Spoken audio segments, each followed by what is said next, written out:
বিরোধীদের কড়া সমালোচনায় সায়নী ঘোষ। সোনারপুর উত্তর বিধানসভা কেন্দ্রের উদ্যোগে একটি সাংগঠনিক বৈঠকের আয়োজন করা হয়। এই বৈঠকে উপস্থিত ছিলেন সাংসদ সায়নী ঘোষ, জেলা সভাপতি শুভাশিস চক্রবর্তী ও সোনারপুর উত্তর বিধানসভা কেন্দ্রের বিধায়ক ফিরদৌসী বেগম। 26,000 শিক্ষকের চাকরি যাওয়া নিয়ে বিরোধীদের ভূমিকায় কড়া সমালোচনা করলেন তৃণমূল যুব কংগ্রেসের সভানেত্রী তথা যাদবপুরের সাংসদ সায়নী ঘোষ। তার গঠনমূলক কিছু চাইছেন না বলে কটাক্ষ করলেন সায়নী ঘোষ। পাশাপাশি তিনি আরো বলেন, শিক্ষকদের প্রতি আচরণে পুলিশের আরো সংযত হওয়া উচিত ছিল বলে মন্তব্য করেন তিনি। পাশাপাশি তিনি এও বলেন, শিক্ষকদেরও আরো সংযত আচরণ করা উচিত। শিক্ষকদের প্রতি তার বার্তা, যেন প্রতিবাদ করতে গিয়ে আইন হাতে তুলে না নেন তারা। মুখ্যমন্ত্রীর প্রতি তারা যেন ভরসা রাখেন।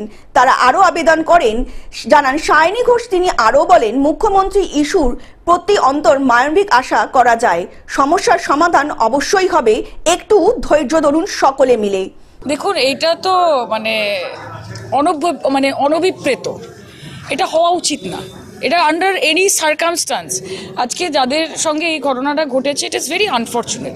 যাদের রুজি রুটি চলে গেছে, যারা যোগ্য প্রার্থী, যাদেরকে ভিকটিম হতে হচ্ছে নানান পলিটিক্সের জন্য, তাদের সঙ্গে এই মুহূর্তে অনেক বেশি সেন্সিটিভলি হ্যান্ডেল করা উচিত আমার মনে হয়।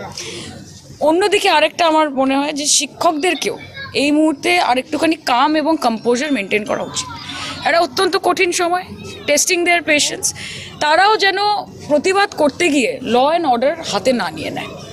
গতকালের ক্ষেত্রে আমরা দেখেছি যে একটা হিটেড আউটবাস্ট হয়েছে, তার ফলে পুলিশকেও প্রহার করা হয়েছে। ওইটাও যেমন কাম্য নয়, at the same time police প্রশাসন তাদেরকেও কিন্তু অনেক সেন্সিটিভলি হ্যান্ডেল করতে হবে ইস্যুটা। এটা একটা রেগুলার প্রতিবাদ, রেগুলার রাজনৈতিক একটা মিছিল, একটা রাজনৈতিক একটা কিছু হচ্ছে না। এটা একটা সম্পূর্ণ এসএসসিতে যারা যোগ্য চাকরি প্রার্থী, তারা একটা অত্যন্ত কঠিন সময়ের মধ্যে দিয়ে যাচ্ছে। স্বর্গতভাবে প্রত্যেকটি মানুষকে, প্রশাসনকে তাদের পাশে থাকতে হবে। এবং আমাদের মাননীয় মুখ্যমন্ত্রী অত্যন্ত মানবিক, sensitive. I am sure that she has taken cognizance এবং everything is going to be under control. Dakshin 24 Pargana থেকে বাবলু প্রামাণিকের রিপোর্ট, গ্লোব নিউজ। এখন থেকে গ্লোব টিভি দেখুন আপনার স্মার্টফোনেও।